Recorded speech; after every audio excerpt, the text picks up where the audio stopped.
Здорово, танкисты, всем привет, с вами Серега, с вами Индомит, и сегодня у нас очередной обзор танков нашей любимой игры Мир танков от Леста Гейм. Сегодня у нас на обзоре тяжелый чешский танк 8-го левела, проходная прокачиваемая ветка ТНА 105-1000. Да, вот такие он. Красивые противокумулятивные экраны на башне. Полноценный гайд обзора, и предлагаю, конечно же, начать с бронирования, тем более тяжелый танк. Вперед!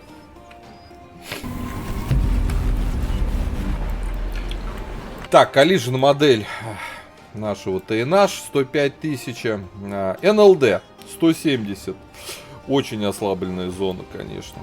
VLD 206, 219 вверху. Ну, такое себе, каких-то там, не знаю, ИСов шестых, крайсеров еще мы сможем отбивать.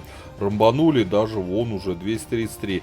Много других танков под таким углом. Но, конечно, все равно достаточно слабая ВЛД, как для тяжелого танка. Касаемо башни, основная бронеплита у нас 230 приведенки, здесь 270, у нас противокумулятивный экран 40 мм дает, да, дополнительную защиту. Маска орудия 283, 500, кругляк 280 вокруг ствола. Но зато у нас, да, все круто с башней, что тут даже говорить, башня крутая. Еще экраны эти, да.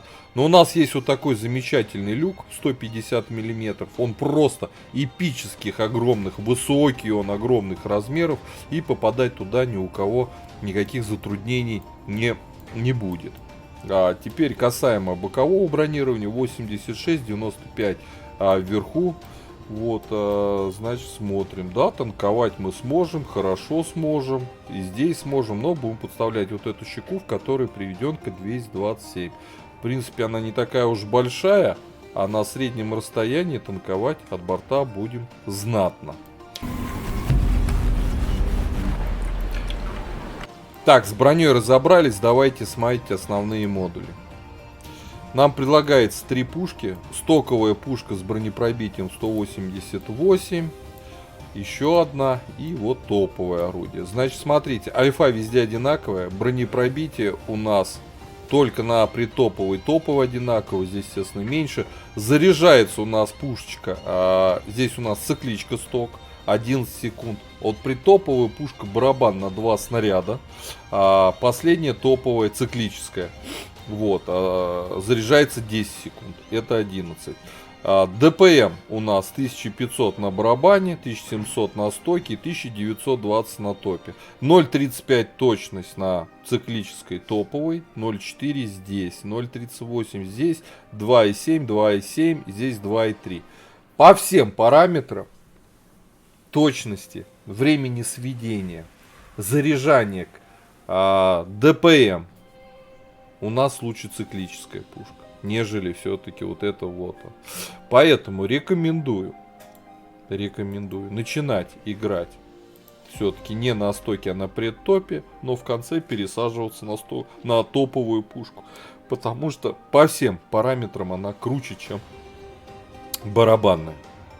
Вот, а касаемо рации, конечно же, качайте топовую, потому что плюс там 300 метров передачи данных. Топовый двигатель 750 лошадей и сток в 680, процентов 10 подвижности точно получите.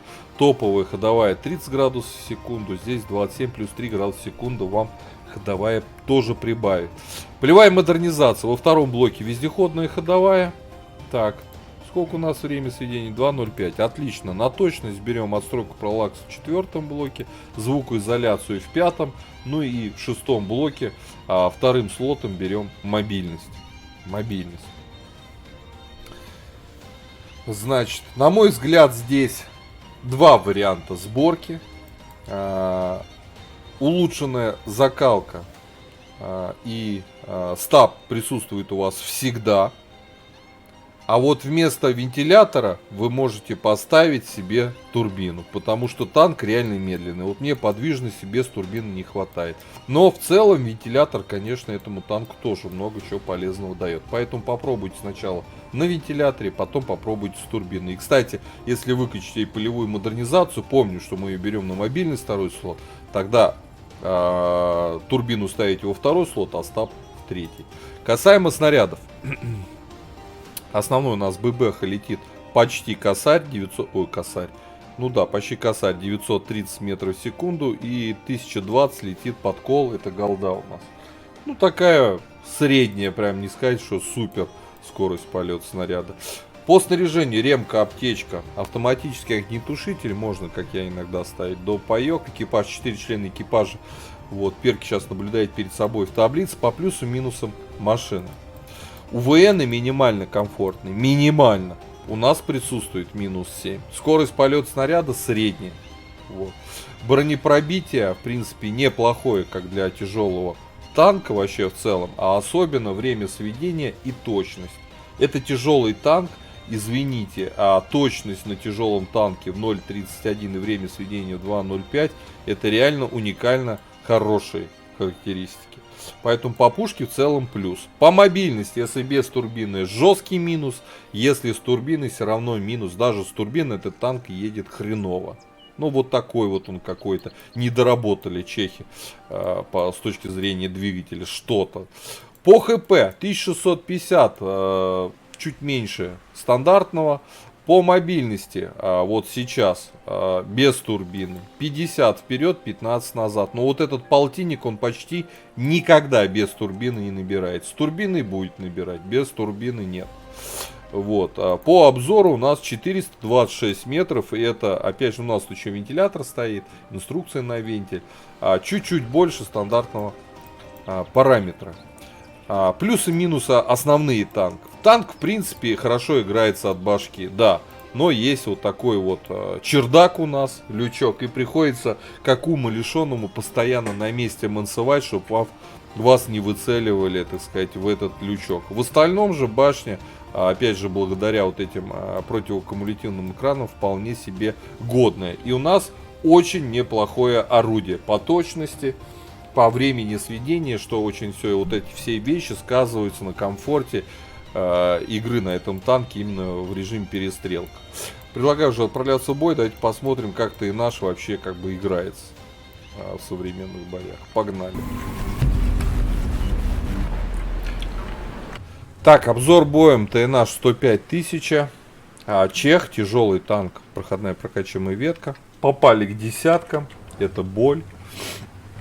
Это боль этого танка, да, как и любого на 8 уровне, который попадает в десятку. Да.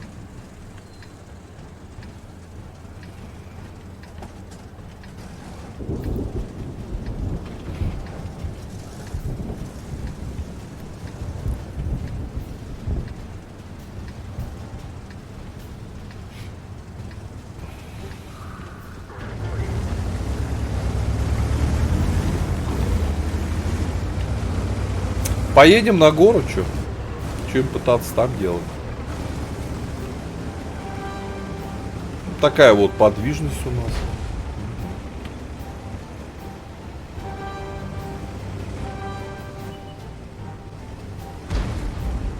Ну, борта выписывают уже.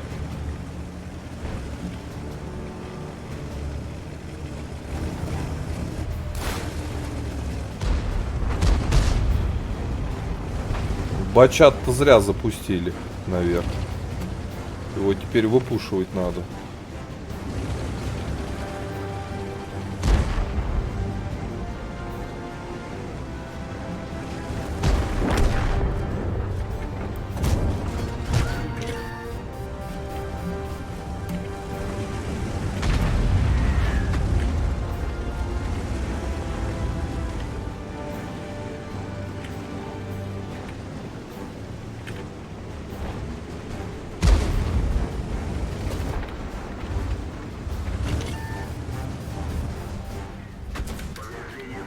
Нормально артовод делает.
Так, потеем, потеем. С ума надо допиливать.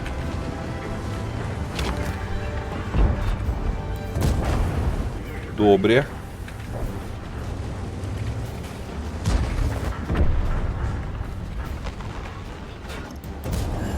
Добре.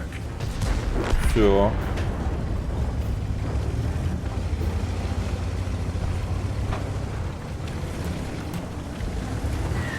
Ух ты.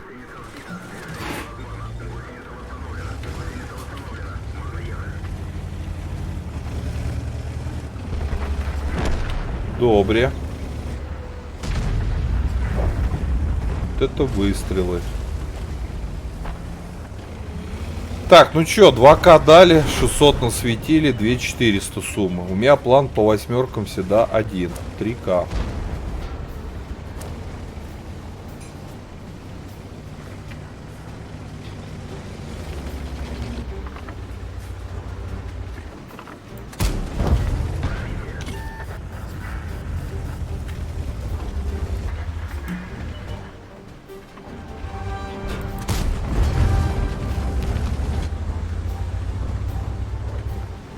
Какой чемодан собрался?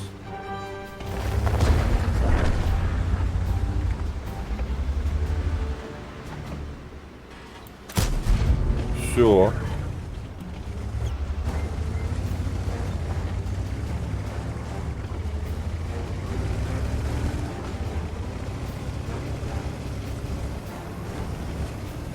Фошек там где-то, да?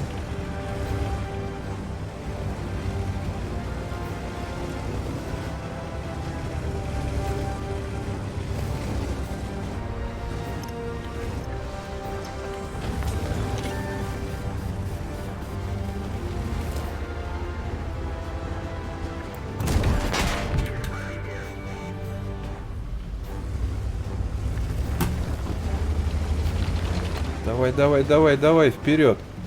На леопарде.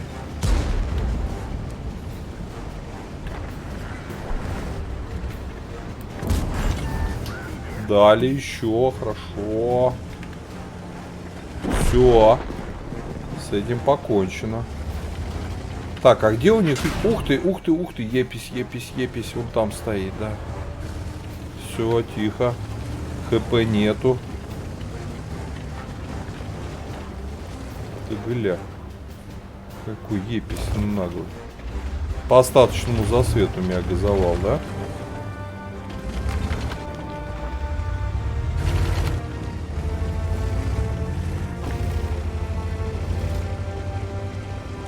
Надо ехать его искать теперь. Ну слушайте, косарь насветили, 2800 настреляли, 3800, почти 4К сделали. Да, я боялся, против десяток, да, воюем. Да не, епись там маршрутный, все.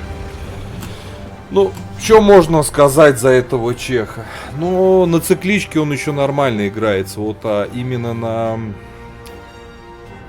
на пушке с двумя снарядами, да, с барабаном, с той точностью, с тем сведением. Не-не-не-не, ребята, на чехе на 105 тысяч нужно играть только на цикле, и это факт. Так что кто мне там что не писал бы, не говорил, я свою позицию... О, у нас вообще бабах 6К наделала, 5 фрагов, нифига себе бабах. 3К мы настреляли, 1000 насветили, итого у нас чуть больше 4000 суммы. Да, да, чуть-чуть вышли вон в плюс, потому что много настреляли, хоть и играли на голде. По оборудованию, поскольку нельзя ставить сейчас оно досл, я считаю, что стаб, вентиль и закалка это наиболее правильная сборка. Единственное, что вместо вентилятора можно все-таки, как я уже говорил, ставить все-таки турбину, потому что подвижность танка удручает. Ребята, у кого есть в ангаре чех 8-го левела, проходная прокачиваем ветку вот этот, да, пишите, какой вы реально используете оборудование, мне реально интересно.